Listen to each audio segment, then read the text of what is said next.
हर हर शंकर जय जय शंकर।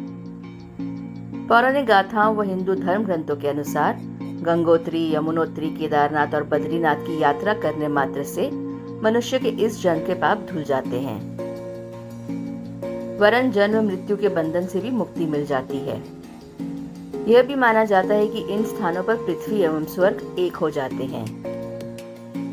हिमालय के 4 धामों को कुछ समय पूर्व तक छोटा 4 धाम के नाम से जाना जाता था, जो कि बदलकर हिमालय के 4 धाम कर दिया गया है, क्योंकि ये चारों धाम हिमालय के गोद में स्थित हैं।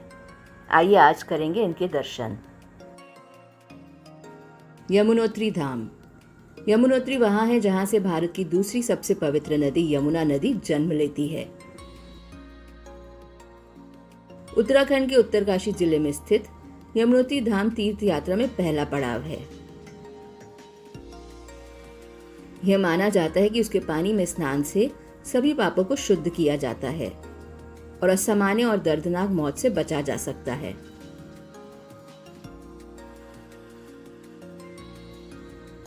यमुनोत्री का मंदिर 1839 में टिहरी के राजा नरेश सुदर्शन शाह द्वारा बनाया गया था।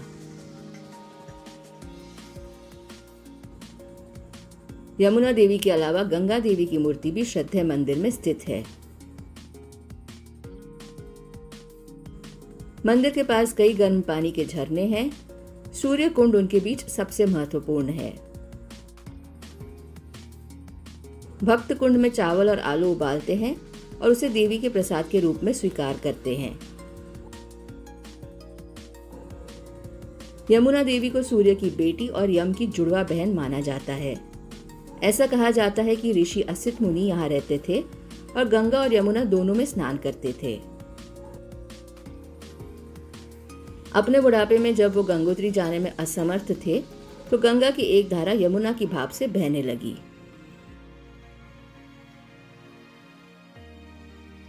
गंगोत्री धाम। गंगोत्री धाम देवी गंगा को समर्पित है, जिसे कहा जाता है कि वह मानव जाति के पापों को मुक्त करने के लिए पृथ्वी पर आई थी। गंगा नदी गौमुख गंगोत्री ग्लेशियर से निकलती है, जो गंगोत्री शहर से लगभग 18 किलोमीटर दूर है। उत्तराखंड के उत्तरकाशी जिले में स्थित गंगोत्री का मूल मंदिर 19वीं शताब्दी की शुरुआत में अमर सिंह थापा, एक गोरखा जनरल द्वारा बनाया गया है।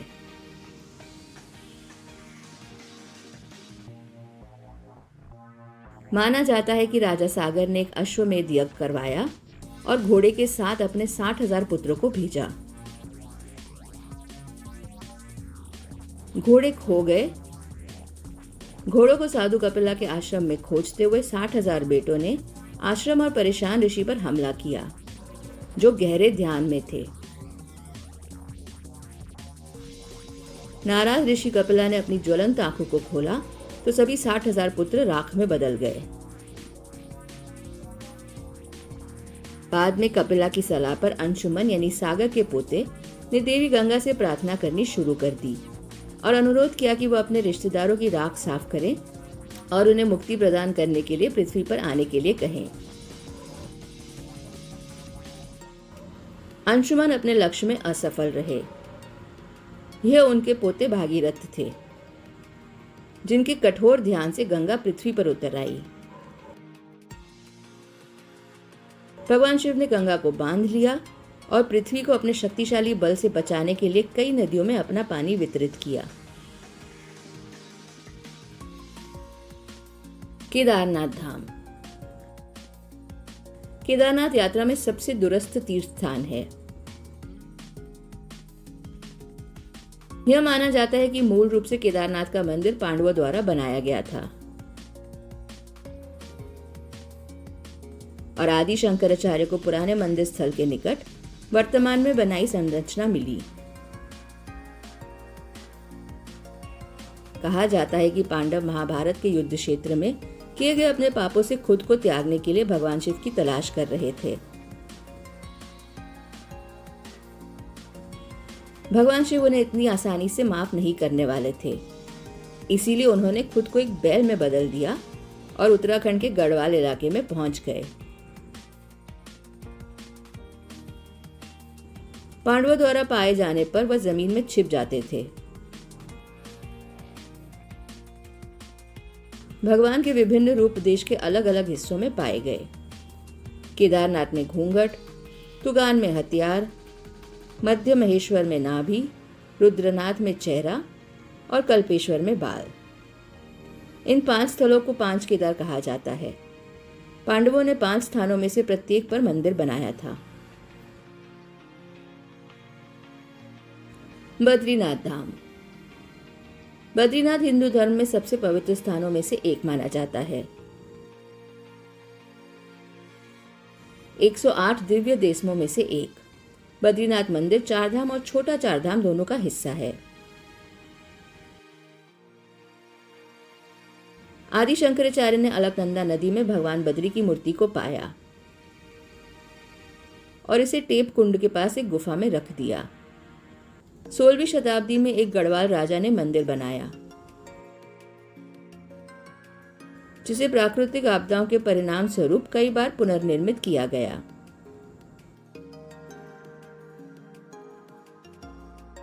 नार और नारायण चोटियों के बीच बद्रीनाथ धाम की सुंदरता को नीलकंठ शिखर की शानदार पृष्ठभूमि से आगे बढ़ाया गया है।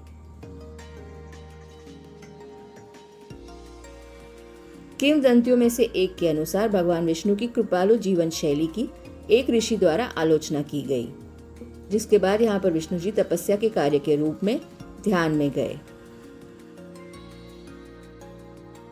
देवी लक्ष्मी, सूर्य और अन्य प्रकृति के अन्य कठोर तत्वों से छाया करने के लिए एक बेरी का पेड़ बन गए।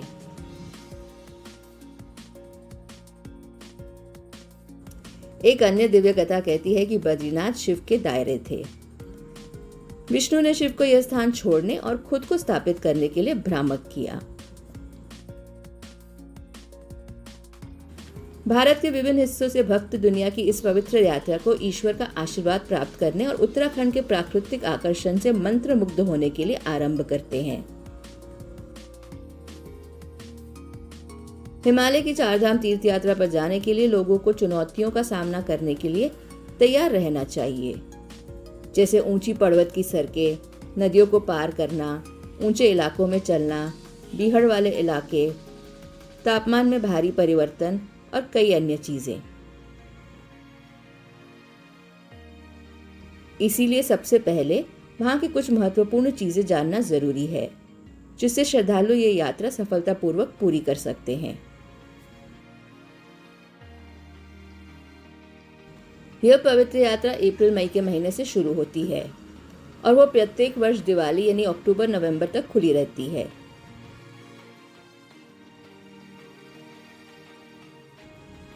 चरम जलवायु के कारण सर्दियों के मौसम के दौरान यात्रा बंद रहती है। यात्रा के लिए शिखर का समय मई, जून और सितंबर, अक्टूबर का है।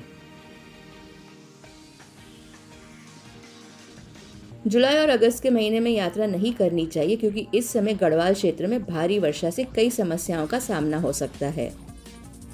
इन महीनों के दौरान भूस्खलन और भारी वर्षा का खतरा बड़ी संख्या में है।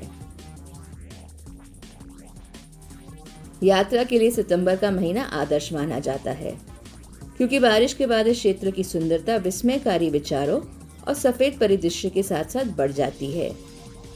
पूरे क्षेत्र की सुंदरता तीर्थयात्रियों पर जादू कर देती है। यह यात्रा बहुत चुनौतीपूर्ण है।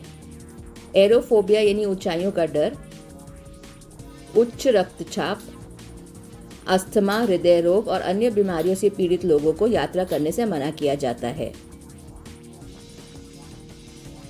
यह महत्वपूर्ण है कि उन्हें अपने चिकित्सक से उचित चिकित्सा जांच कराई जाए और प्रस्तावित 4 धाम यात्रा के लिए उनके स्वास्थ्य के बारे में एक प्रमाण पत्र ले लें। यात्रा में काफी चलना पड़ता है और ये बहुत सी समस्या पैदा कर सकता है, विशेष रूप से परिवार के पुराने सदस्यों के लिए जो लंबे समय तक चलने के लिए आदी नहीं है। ऐसी स्थिति में आप अपने पैरों को कुछ आराम दें और ताज़ा महसूस करने के लिए यात्रा के बीच नियमित रूप से आराम करें। क्योंकि अधिकांश मंदिर उच्च ऊंचाई पर्वत क्षेत्र में स्थित हैं, वहां कुछ समस्याएं आ सकती हैं, जिसका भक्तों को सामना करना पड़ता है। बहुत से लोग रवैया बीमारी यानी ऊंचाई के डर से पीड़ित होते हैं और उन्हें जलवायु से अभ्यस्त बनाने में समस्या होती है। इन लोगों को यात्रा शुरू करने से पहले डॉक्टरों से परामर्श करना चाहिए। मांसपेशियों जोड़ों के दर्द के लिए बाम, चिपकने वाले रोल, बैंडेड, कोल्ड क्रीम, पट्टियां, एंटीसेप्टिक मरहम और डॉक्टर द्वारा निर्धारित दवाइयां एक चिकित्सा बॉक्स में लेना महत्वपूर्ण है। यात्रा को सफलतापूर्वक पूरा करने के लिए अग्रिम में आराम से आवास का चयन करना महत्वपूर्ण है। चारधाम सर्किट पर स्थित कई होटल और रिजॉर्ट हैं। भक्त अपनी आवश्यकता के अनुसार होटल ले सकते हैं। आमतौर पर चारधाम यात्रा पश्चिम से भक्तों द्वारा पूर्व में की जाती है। यह दर्शाता है कि यात्रा यमुनोत्री से शुरू होती है और गंगोत्री से गुजरते हुए केदारनाथ और अंत में बद्रीनाथ धाम पर समाप्त होती है। यात्रा के दौरान भक्तों का अनुसरण करने वाले सर्वोत्तम मार्ग हैं यमुनोत्री मार्ग, मानचित्र, ऋषिकेश, नरेंद्र नगर, चंबा, ब्रखल, बरकोट, हनुमान चट्टी, फूल चट्टी, जानकी चट्टी, यमुनोत्री। गंगोत्री मार्ग, मानचित्र, बरकोट, उत्तरकाशी, गंगोत्री। केदारनाथ मार्ग, मानचित्र, उत्तरकाशी, गुप्तकाशी, केदारनाथ।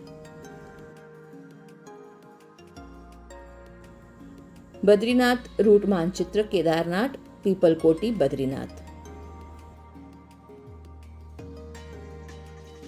जॉली ग्रांट हवाई अड्डा, जिसे देहरादून हवाई अड्डे के नाम से जाना जाता है, वह चारधाम से नजदीकी हवाई अड्डा है। हेलीकॉप्टर और छोटे निजी विमानों को हवाई अड्डे पर लैंडिंग करने की अनुमति है। चारधाम से सबसे निकटतम रेलवे स्टेशन हरिद्वार, ऋषिकेश, देहरादून और कोटद्वार में है। स्टेशन से बस, टैक्सी और निजी कैब आसानी से उपलब्ध की जा सकती हैं। यदि आपका बजट ज्यादा है तो आप हेलीकॉप्टर के माध्यम से चारधाम यात्रा की योजना बना सकते हैं। हेलीकॉप्टर सेवाओं का लाभ उठाने से आप न केवल समय की बचत करेंगे, बल्कि प्राकृतिक सुंदरता और धार्मिक महत्व के स्थानों पर आसानी से पहुंच सकेंगे। हेलीकॉप्टर सेवा दिल्ली, देहरादून से शुरू होती है और हरिद्वार और चारधाम के कई महत्वपूर्ण धार्मिक स्थलों को शामिल करती है। यात्रा के दौरान अनुसरण करने के लिए ये कुछ सुझाव हैं। मंदिरों का दौरा करते समय यह महत्वपूर्ण है कि आप अपने जूते हटा दें और साफ कपड़े के साथ सिर को कवर करें। यदि आप सर्दियों के मौसम में यात्रा कर रहे हैं तो गर्म कपड़े जरूर रखें। एक कंबल, रेनकोट, मशाल, मफलर, स्वेटर और कैनवस जूते ले जाना न भूलें। यात्रा के समय चॉकलेट, ड्राई फ्रूट्स और ग्लूकोज अपने साथ रखें, क्योंकि थका हुआ महसूस होने पर ये आपको तत्काल ऊर्जा प्रदान कर सकते हैं। गहने, क्रेडिट, डेबिट कार्ड और भी कीमती वस्तु अपने साथ न रखें। मंदिरों के अंदर चित्र लेने की अनुमति नहीं है। यह महत्वपूर्ण है कि आप किसी विशेष क्षेत्र की भावना को प्रभावित नहीं करेंगे। केवल पैक या उबला हुआ पानी पिएं। महिलाओं को साड़ी नहीं पहननी चाहिए क्योंकि उन्हें चलने में बहुत मुश्किल हो सकती है। हमेशा समूह में यात्रा करें, क्योंकि अगर आपको कोई परेशानी होती है तो आपके मित्र या रिश्तेदार आपको सहायता प्रदान कर सकते हैं। इस साल चारधाम की यात्रा की शुरुआत हो चुकी है, पर कोविड के चलते श्रद्धालुओं का आना इस वक्त मंदिरों में मना है। बाबा से यही प्रार्थना करते हैं कि जल्द से जल्द इस देश से कोरोना का संकट हटा दे, ताकि हम चारधाम की यात्रा कर सकें। हर हर महादेव।